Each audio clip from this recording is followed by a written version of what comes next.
Queridos amigos, sejam bem-vindos a mais um vídeo no canal Poptopia. Eu sou o Daniel e no vídeo de hoje nós vamos falar sobre X-Men, avaliação em dose dupla, edições 30, edição 30, edição 31. Hora de falar se ainda vale a pena acompanhar esta longa fase dos mutantes pelas mãos do Jonathan Hickman e muitos outros. Mais detalhes depois da vinheta.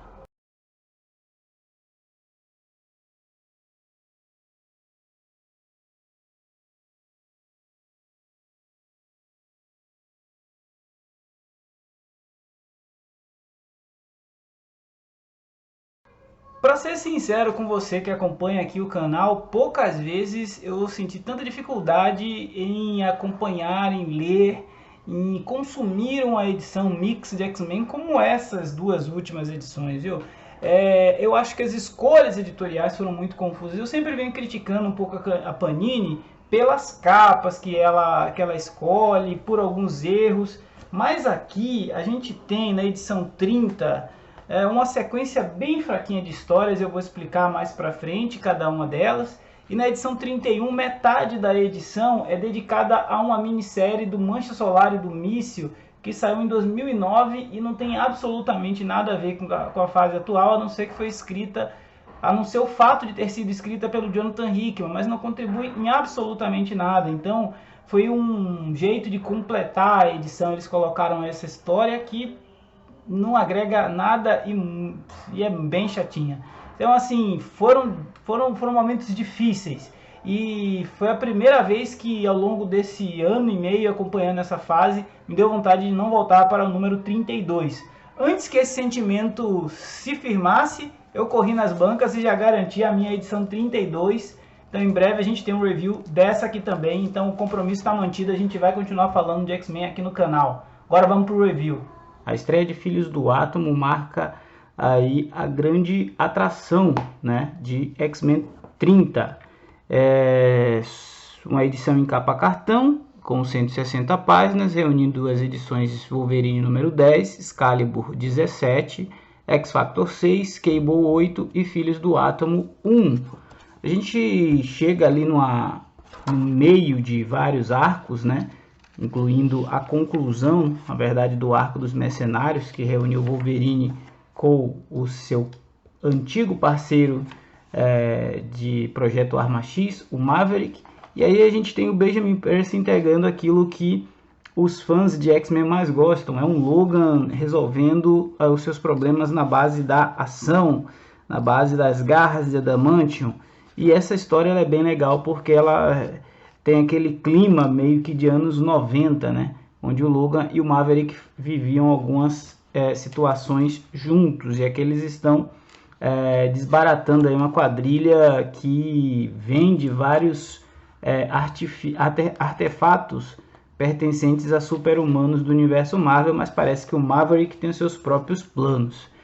Concluído o arco do Wolverine, que talvez seja o ponto mais interessante desta edição, a gente tem a continuação do arco do Excalibur em busca de onde foi parar a Betsy Braddock, que é a Capitã Britânia, depois da Saga das Espadas. E esse arco é um tanto quanto enfadonho, um desperdício de personagens, porque a gente tem Vampira, Gambit, Peter Wisdom, a própria Betsy, Rictor, um elenco bem interessante para uma trama que gira e não sai de lugar nenhum. A gente só fica sempre rodando nessa perspectiva de qual é a verdadeira identidade da Betsy, e não agrega muito. Aí para completar a gente tem o X-Factor começando uma investigação sobre a morte da Sirin, né? E essa morte da Teresa Cassidy, ela tá um tanto quanto mexendo aí com as questões de ressuscitamento, porque ela é uma personagem que tem poderes de voo e supostamente morreu em uma queda. Só que é por isso que o X-Factor está investigando para tentar entender o ocorrido e melhorar os protocolos de ressurreição de Krakoa, né?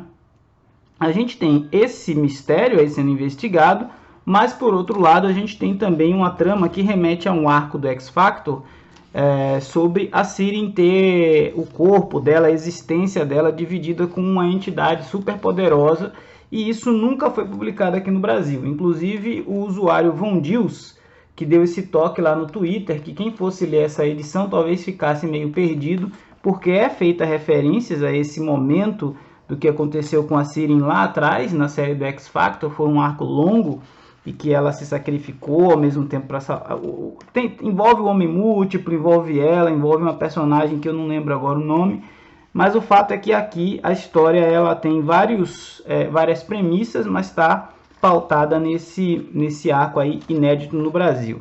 A gente continua também com o Cable investigando ainda aquele episódio do sequestro das crianças e da religião mutante. Agora ele avança no sentido de tentar descobrir o que o conflito tem a ver com isso.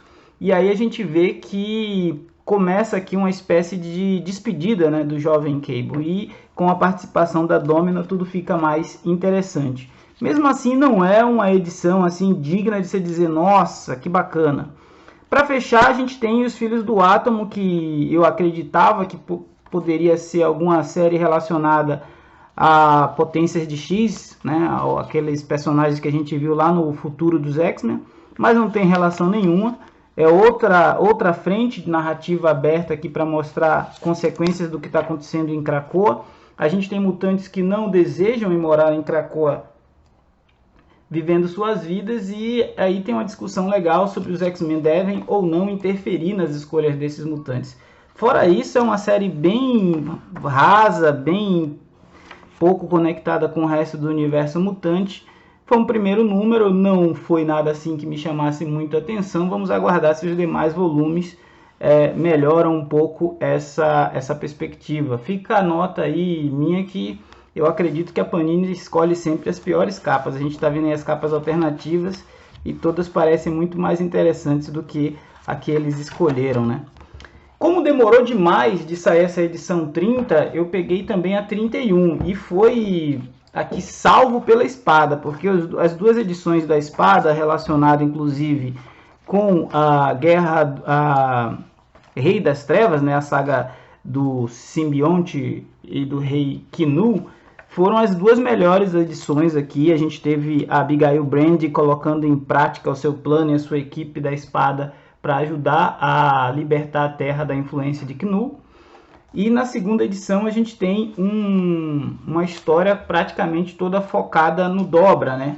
Que é um personagem que ele tem a capacidade de teleporte, mas o teleporte dele é ilimitado. Então a gente até em algum momento da história fala que ele não é um simples teleportador, ele se acha um quinticiano, ou seja, é alguém que é capaz de acessar o quinto elemento, que se admite ser algo permeável em todo o universo, ou seja, ele pode usar essa quinta essência para chegar em qualquer lugar, e isso é extremamente estratégico para os mutantes de Krakoa. A gente vê uma história muito bem construída, muito bem desenvolvida, e vale muito a gente conhecer um pouco mais do Eden que teve uma participação especial na saga do Pantera Negra, e aqui ele faz referência ao que aconteceu lá na saga do Pantera Negra, o Império Intergaláctico de Wakanda, o que mostra que os editores estudaram aí bastante, os escritores estudaram bastante a história do personagem para que fizesse sentido com outras participações deles em outro título, as emoções e as escolhas que ele faz aqui. A sequência a gente volta a falar de Excalibur, que continua chato pra caramba. Depois de X de Espadas não saiu do lugar essa série, ficam todos os personagens andando igual tonto pra lá e pra cá atrás da Betsy, ninguém sabe quem ela é ou o que ela tá fazendo.